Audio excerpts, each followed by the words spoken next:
bastards, hope you're having a fantastic Monday. Welcome back to the DeFranco Show, and a quick note for today's show. On today's video, I've removed all advertising. I have rescheduled a sponsor that was originally scheduled today, and that's because I don't want to talk about a story today and have it in any way seem like I'm exploiting the situation. And I know a lot of you, especially in these more trying times for YouTubers, are gonna say, no, keep the ads on. But because the situation deals with children, and I know that one of the arguments is going to be you're trying to exploit my children, I need to pull the advertising for this video because the story is far more important. So that said, let's jump into it. And so that first story we're going to talk about today is about a family that has garnered a lot of negative attention in the past week. And that's a family that's been sharing their lives on a YouTube channel by the name of DaddyofFive. And it's a mixture of a family channel and also a prank channel, although unlike a lot of the family prank channels, they also prank the kids. But not in like the Jimmy Kimmel, we ate all your candy during Halloween kind of prank. And the reason they've been receiving all this attention the past week is they put out a video called Invisible Ink Prank Epic Freakout. And the mom on the channel explains the prank in the beginning. We have invisible ink, we're going to pour it all over one of our son's floors, and then we're gonna act like we think one of our kids did it, and that's the prank. It even seems pretty sweet in the beginning. Hey guys!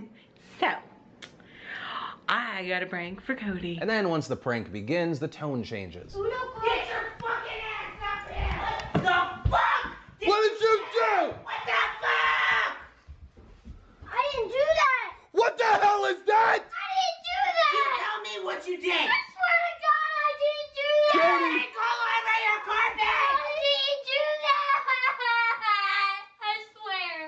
Cody, I didn't do it! You're taking it. it- The fucking lion again. you are gonna lose your allowance and everything. We didn't do this! Yes, you did. Stop! Yes, you did. It's just a prank, bruh.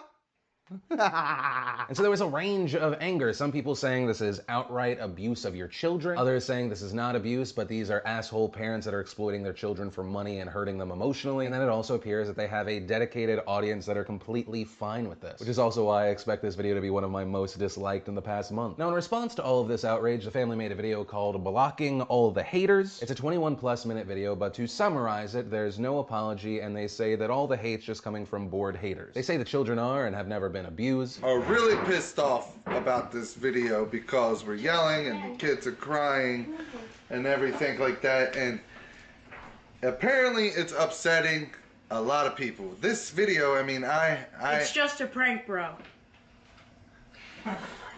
Pretty much sums it up. yeah, well, a lot of people apparently don't get it. A lot of people don't That's mine. see the humor in it.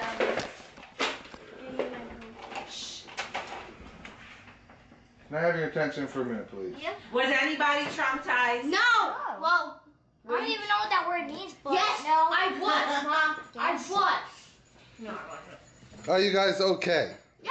Yeah. And most of their defense is people just don't understand our family, we're goofy, we mess with each other. The kids chime in that the only reason people are doing this is because they're jealous. It's not fans, it's haters. There's people out there, They're right? just jealous. Wherever they are. Then the mom flips it on the people that are angry and says that you're actually the problem. To all you haters, you are the ones that give our children drama. Look! Rock and roll. Exactly. You are the one that cause us problems. You are the one that try to embarrass us and embarrass them. You are the one that's ruined our life. Okay, Emma, that's a little too far. Criticisms and concern for your children are not hate. I hope people can understand that. She also then goes on to explain to the people saying that they're going to call Child Protective Services that they've already been investigated. We've been investigated already for the YouTube channel. Nothing was found. Then the dad tries to compare what he does to massive YouTuber Roman Atwood. Look, other people do the same thing, but you don't go to their channel and do the same Yeah, thing. didn't Roman Atwood do a prank where he pranked his girlfriend and he dropped the baby and killed it or something? After I break down the situation, I'm going to explain why I think that is not an accurate comparison, along with several other points I want to make, but we'll continue. And one of the kids chimes in with, at least you're not beating us. At least you're not beating us like most parents.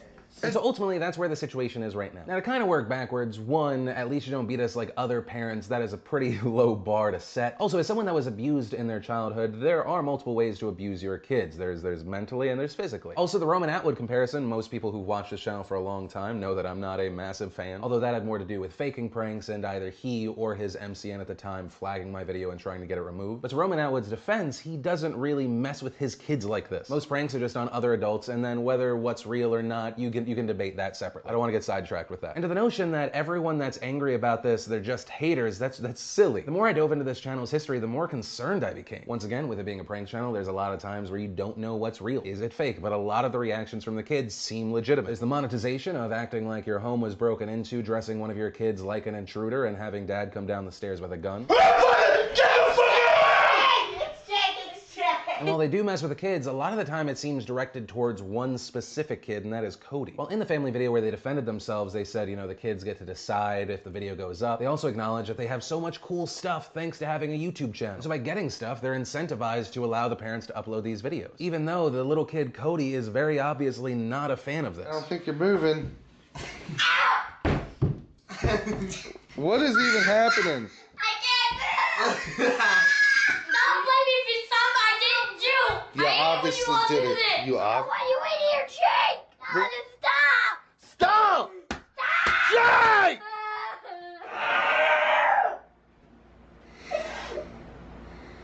I hate him.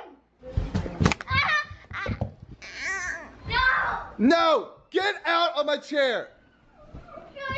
No, take a joke. Your faces. Take a joke. You're the only one in the house that can't take a joke and gotta act like a butthole. It's just a prank, bruh. I told you just you a always prank, go bro. after me and Cody. It's just a prank. So you all made me go through all this just for a stupid prank? Yeah. I'm tired of this. You wanna go outside and play? No. I do. You wanna go outside and play? I want everybody to leave me alone. I just want to be left alone so I can calm down. There's more yelling at Cody. The dad seems to egg the kids on for better content, which sometimes results in Cody getting hit. Stop it! And if we look past the screaming and cursing at the kids, there's also the physical element. Not just between some of the kids, which people would say, oh, you know, that's just families. In a video they called Tablet Destruction Prank, at one point the dad pushes Cody. That sends him face first into a bookshelf, and then we see later in the video his pillow is covered with blood. He has a bloody nose not only because his dad decided to make this video, but because he pushed him. Although the father's defense is that it wasn't actually blood, it was red ink, and his nose isn't bleeding, but that's a scab, which even if I gave him the benefit of doubt, you still pushed your kid face first into a shelf. Even if the kid didn't bleed, a lot of people argue that it still counts. He makes it clear time and time again that he does not want to be filmed, and to that the dad says, Go and take the camera with you. No! I gotta vlog my life.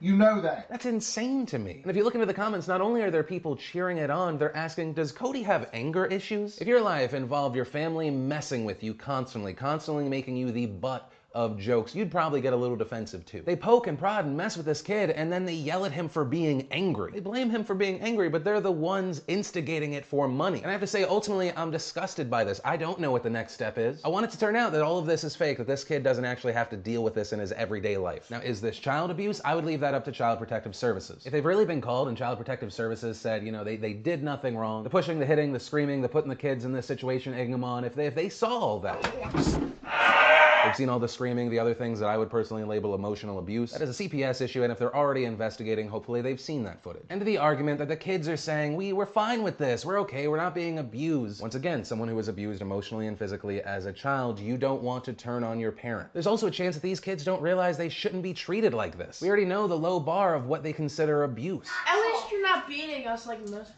parents. Stop it! I said just go and take the camera with you. No! Plus, if they just keep going along with what mom and dad are doing, then they keep getting cool stuff. They're incentivized. But that said, I would love to know your opinion here. Are people overreacting, or is this a serious issue? And I ask this question because if you've watched me for a while, you know when it comes to stories about kids potentially being abused, I am very biased. I tried to explain the story as evenly as possible in the beginning, but it's impossible for me to hide the fact that if you treat a child like this, I hate you. And while the kids themselves either really or publicly will say that they don't think they're being abused, I am personally concerned for these kids, but I need to know what other people think, because stories like this do make me emotional. And then let's talk about the insane situation out of Cleveland this weekend. You may have already seen it in the news, or you saw me talking about it yesterday, mainly because I was trying to make sure people were careful. Get home, get to a safe space, lock the door, and that's because police were searching for a man who live streamed saying that he killed 12, 13 plus people. A man who also uploaded a video of him just finding a person walking on the street and shooting them in the head. And while in his live stream in the video he uploaded, he said he killed 15 people, police police have right now only confirmed one. Now in stories like this, I often don't show the face of the person behind the crime, but because there is an active manhunt for this person, and police will most likely need help to get this man. This is Steve Stevens. He's the man who shot and killed Robert Godwin Sr., a 74-year-old man who was just walking home. Now there is video of this happening still online. I will 100% not link this, and I also ask people, please stop sharing this video. You know who did it? There is no one contesting this. There's no one trying to stop the police from getting this guy. If you watch a video, you're not a horrible person, but just please do not share. This is the worst moment in a family's life. Please show this man and his family at least that respect. Now, as far as why Steve Stevens said that he did this, he said that he did this because his mom and his ex wouldn't talk to him. Even saying to Godwin Sr. before he pulled the trigger that she's the reason this is about to happen to you. Now, updates to this story that happened yesterday. At a press conference this morning, the Cleveland police chief said that they do not know where he is. And while Police Chief Calvin Williams did confirm that police did make contact with Steven once via cell phone, their attempt to get Stevens to turn himself in was unsuccessful. Also, when asked if there was any validity to the people sharing the story that his cell phone had been pinged in Pennsylvania, Williams responded, "We don't know where he's at." So once again, whether you are in Cleveland or really, he could be anywhere at this point. This is the last known vehicle that he was in. This is what he looks like right now. If you see him, please understand that he is dangerous. Call police and get to a safe place. Also, quick side notes to this story. If you see a GoFundMe for Mr. Godwin and his family, they have asked you do not contribute. Chief Williams, who is speaking on behalf of the family, said that they saw that a lot of people had made GoFundMes and some of them were fake, and he urged people to not contribute to the fundraising at this time. Also, this story has brought up the conversations you'd expect, and also some new ones. The ones you'd expect, people are arguing about gun control, background checks, mental health in relation to guns, but also there's been a lot of discussion about social media's involvement in crime like this. We're living in a time now where the barrier for entry to live stream or share what you do is at an all-time low. And so there's a lot of cool stuff, but we're seeing more and more there are stories of people killing themselves on live streams, or perpetrating crimes on live streams, or doing it and then uploading it. And to that point, that's why we are talking about this story. And also we have this new in-your-face nature of viral crimes. While only one person has been killed, he claimed that he killed far more. This was in no way the only shooting crime. Over Easter weekend, just in Philadelphia, 20 were shot, 4 were killed. In Chicago, over 40 shot, 2 killed. But not many people are talking about that, especially in a specific individual nature. We're talking about this because it is so horrific, it is so outlandish, and it does spark up the conversation. If people start doing this more and more, are we going to have more and more of a copycat problem? No, I'm not taking the leap that some others are and they're blaming Facebook or they're blaming Instagram for this, because how are they responsible? Police had the evidence, Facebook said they were working with police, but I do believe that stories like this are going to be part of our new normal. And the last thing I want to say to both people and news agencies is can we at least try and be reasonable? I was flipping through the news networks yesterday and I stumbled across CNN seemingly setting up the base of an argument that it's entertainment and video games to blame. There is a element of this that makes it look like a video game, because if you think about video games, they're first-person shooters. People in a game, they're having a controller, the gun is in front of them and they're firing. That is how a lot of young people experience weapons. They experience guns as video games. Unfortunately, a video like this, it has that same perspective, and yet it is so real. I understand that information comes in at a pretty slow pace and you have to fill in time, but how does, even if you're not saying that they're going to make the argument, how does comparing a man being shot in the face point blank, what benefit to the conversation do we provide by comparing it to a video game? It sounds like you're trying to either fill time or plant the seeds for a ridiculous blame game. Can we at least arrest or kill the guy responsible for this crime before we start pushing agendas? Can we do that? Because that would be so refreshing. And I think the final note I want to end this story on is you never know what's gonna happen in life. Love who you got while you got them as much as you can, because one day you might not. You never know what's gonna happen in this increasingly crazy and unforgiving world. And that's the note I want to end on. And remember, if you like today's video, you like what I try and do with this channel, hit that like button. If you're new here, hit that subscribe button. Also, if you missed and want to watch the last Philip DeFranco show, you can click or tap right there. If you want to see today's brand new behind the scenes vlog, click or tap right there. But that said, of course, as always, my name's Philip DeFranco. You've just been filled in. I love yo faces, and I'll see you tomorrow.